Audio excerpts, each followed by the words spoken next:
Hey guys, this is Eric Weingartner with Weingartner Racing.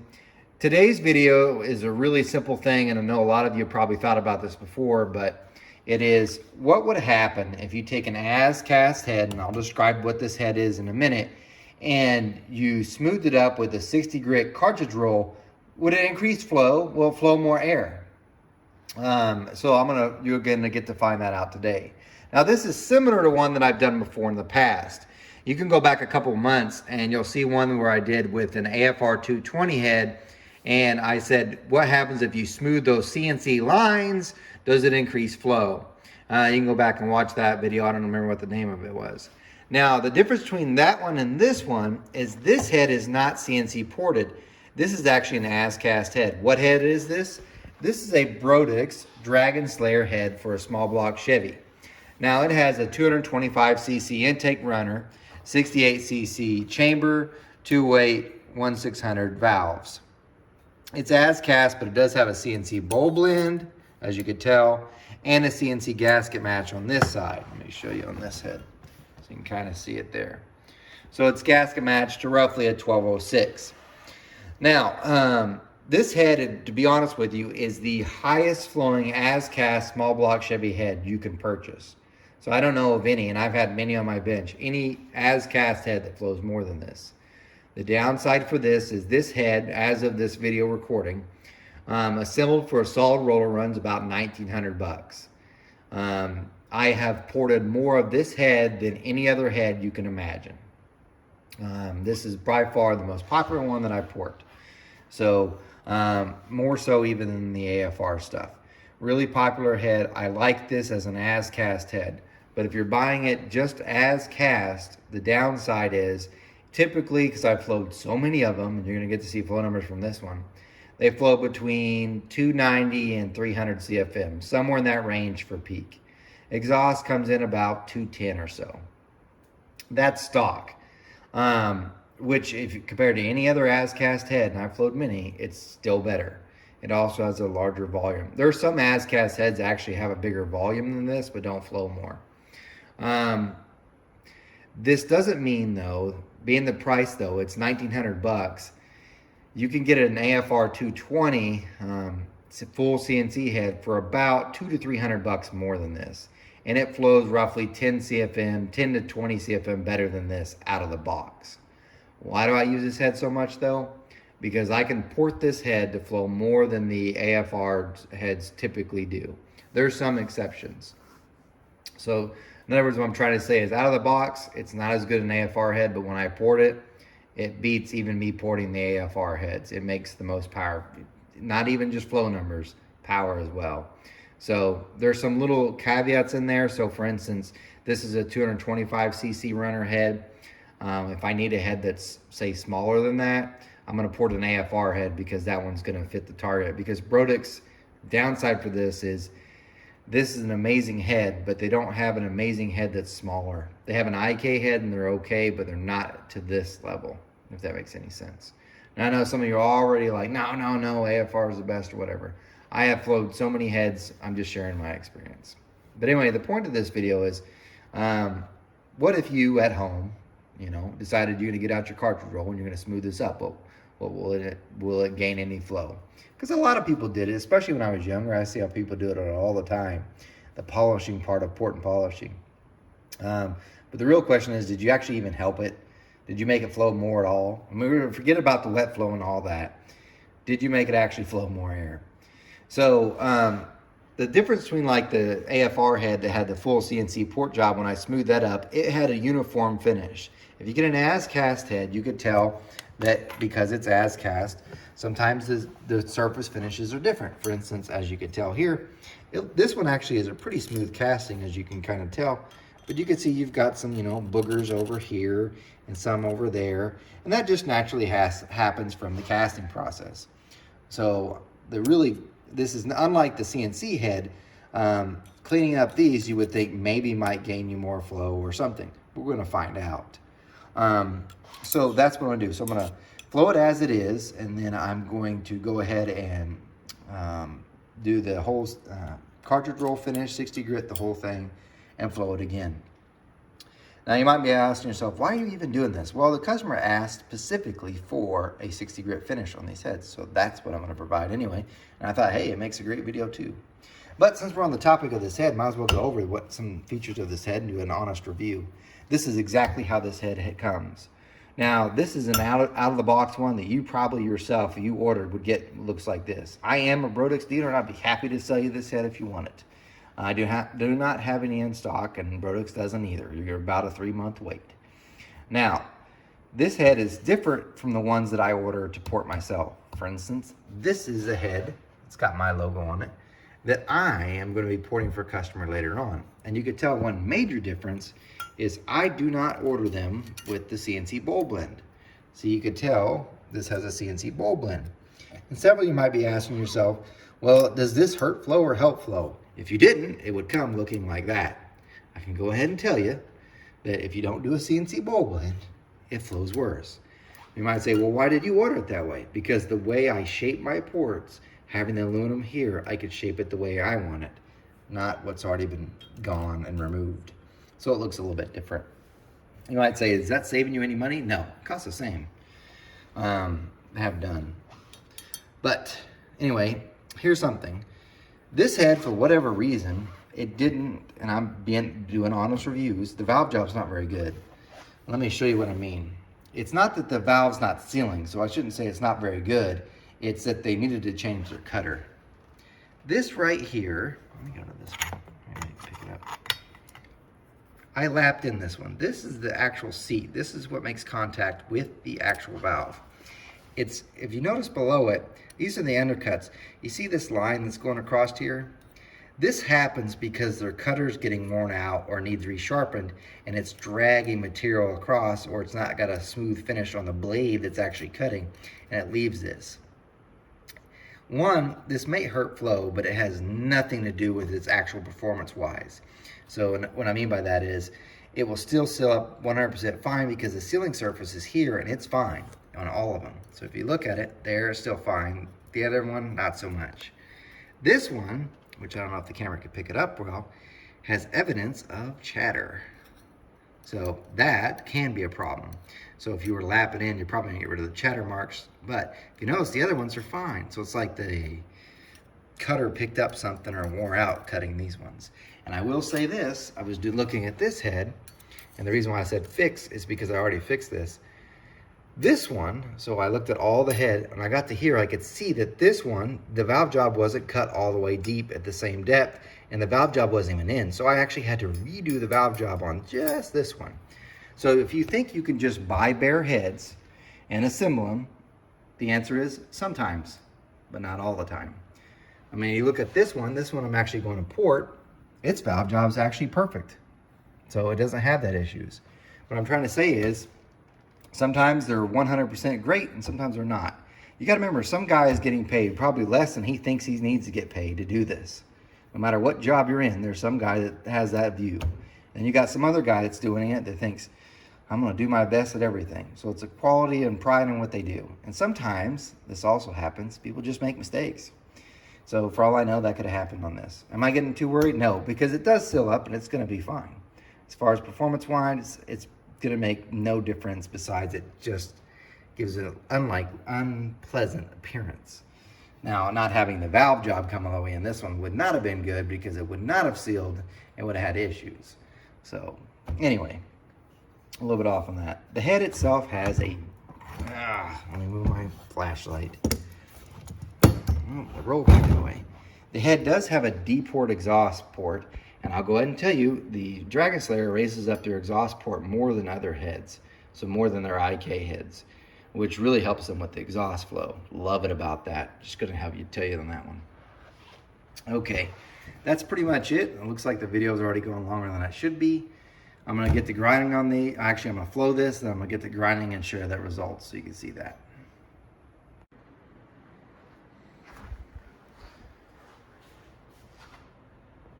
Thought I'd show you how I'm flowing at stock. I'm flowing this Dragon Slayer on a 4155 bore. This does have a clay, sorry, not a clay. It does have a radius entry plate. It says 1207. The gasket's really a 1206 that it's matched to, but I filled it in with some modeling clay to get a better entry.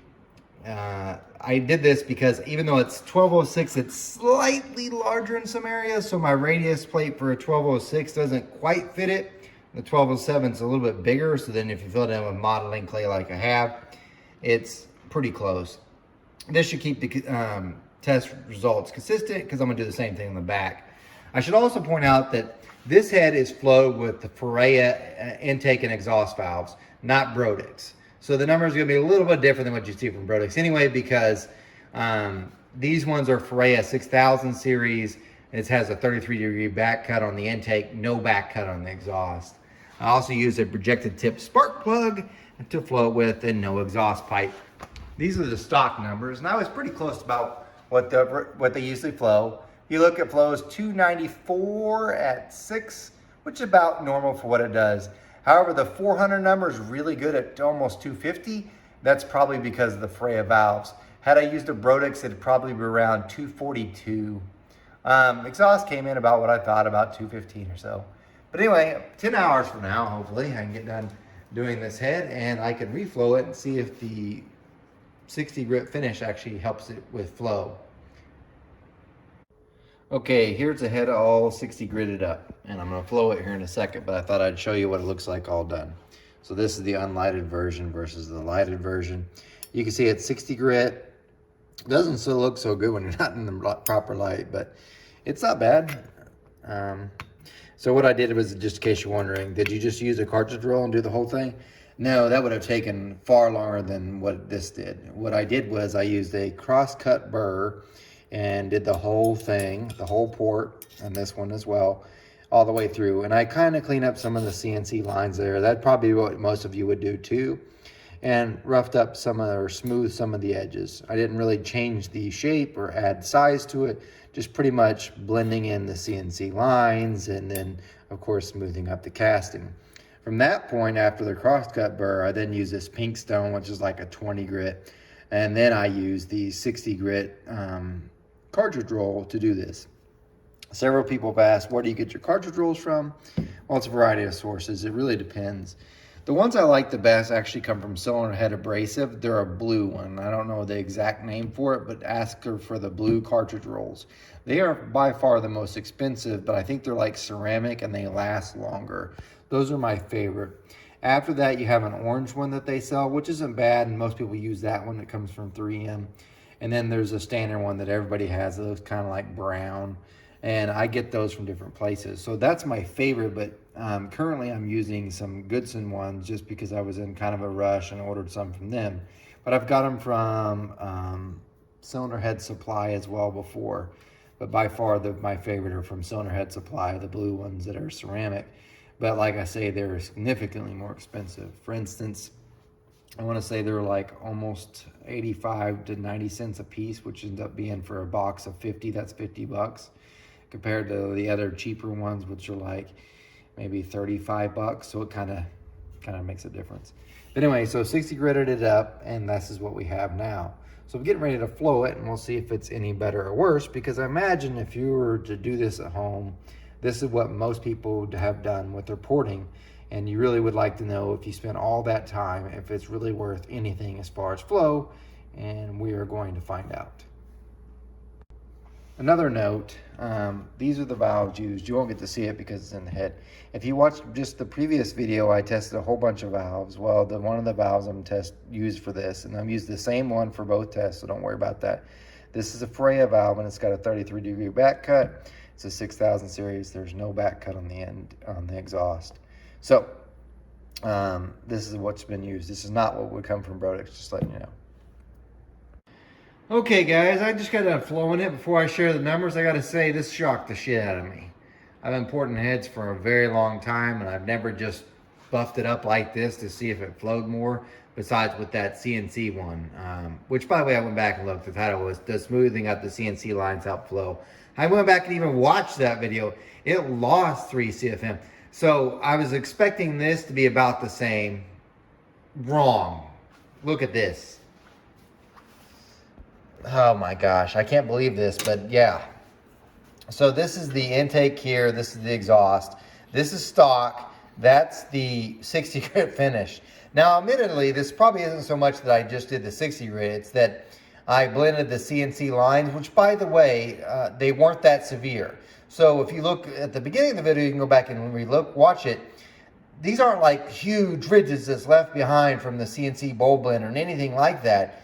They actually went together pretty good, and for it to show this much gain is pretty shocking. I will also say this head Dragon Slayer flows better than most. I really think that's due to the fact that these are the Ferrea valves I'm flowing it with and not the Brodix ones. But let's look.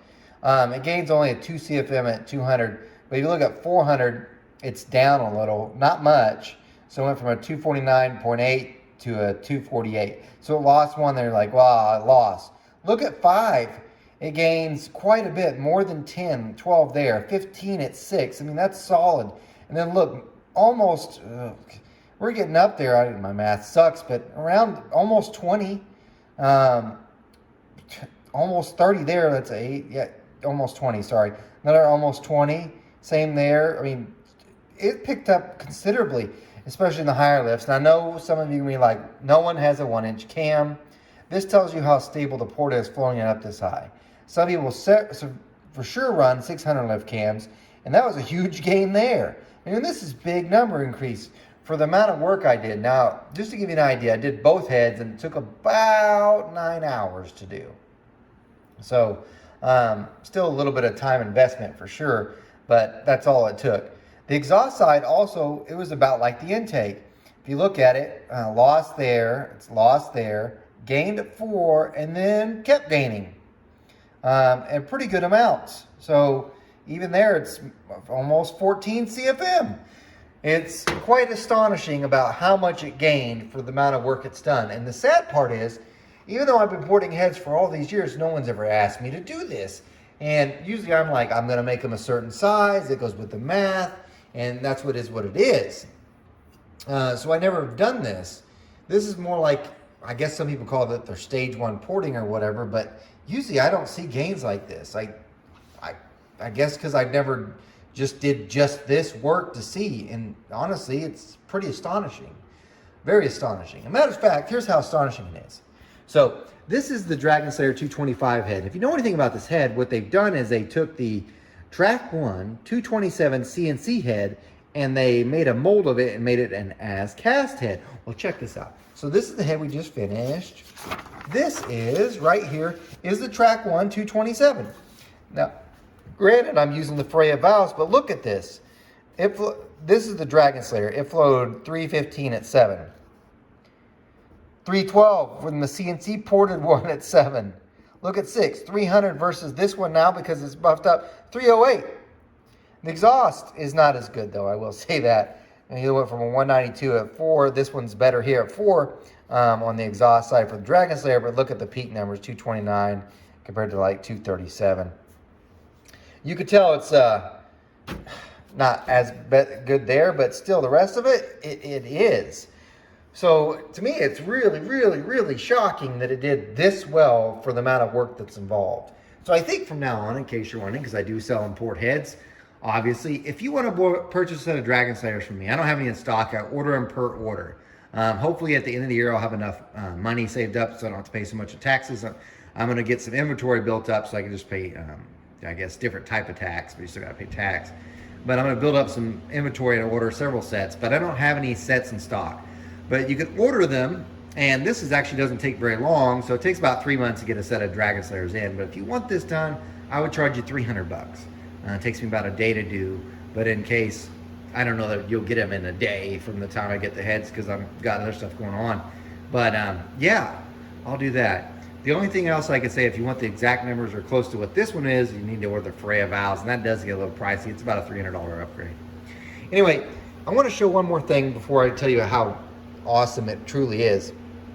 That's that numbers, right? So I was like, oh my, okay, just showed you the Track 1. Well, the other head I really like, standard port version, is from AFR. It's an AFR 220, and it flows about 300 CFM. And because I've been saying, several people have been like, which one's better, the Dragon Slayer or the AFR 220? I've said forever, it's the AFR 220 will make more power, because out of the box, you look at this thing flows 293. This is what an out of the box AFR 220 flows. Get my papers, they're sticking together. There we go. Yeah. This is an out-of-the-box AFR 220. Now, you might say, what's the difference? One was floated on a 4030 board. Let me see if the notes at the top. And one was floated on a 4155 board. So, the one we need to compare would be these. So, this is an AFR 220 right out of the box on a 4155 board. If you compare that, it flows 303. So, you can see why it's better than an out-of-the-box one. But doing just this work, now we're a bit better, except for the exhaust. Even with the work, it's still slightly better here at peak. The other numbers are kind of close. Matter of fact, better. So, which then brings up another point. Well, how much would it be if you did this head, the Dragon Slayer, and you did this work on it? Would it be any cheaper than that? They end up being about the same price. I think it maybe saved maybe $100 if I did the Dragon Slayer like this. This is where, though, the flow bench and the dyno would be handy, because even though the flow numbers are one thing, a dyno would be something else. Because I'd be curious to know if I put this head on out of the box, dynoed it, let's say on a 406, pretty healthy, then I did this work on it and dynoed again, how much it could gain. Then put on a set of AFR 220s, what's the difference? Because all those heads are really close together, it'd be interesting to see how much more which one power makes. Eventually, and I've been saving, but it's been kind of slow because of the medical bills, to actually get an engine dyno and then be able to tell that answer, because that'd be a truly interesting one besides just flow numbers. But, so back to the point, does smoothing up the AsCast head help flow? Where did you waste your time? The answer is not on this head, you didn't. So there you go. Here's, by the way, what I used.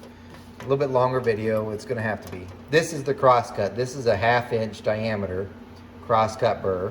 There you go. That's what it looks like. I use this long 6-inch shanks because I can see better with it. The only other things I used were this one. This is a pink stone. This comes from Cylinder Head Abrasive. Like I said, it's about 40 grit. So you do this, then this, and this is the last one. This is an 8-inch shank, and it's a mandrel. But this is just a 60 grit. These are the ones from Goodson. And some cartridge rolls. And there you go. That's it. Anyway, guys, remember, I'm no Superman, and you guys take care.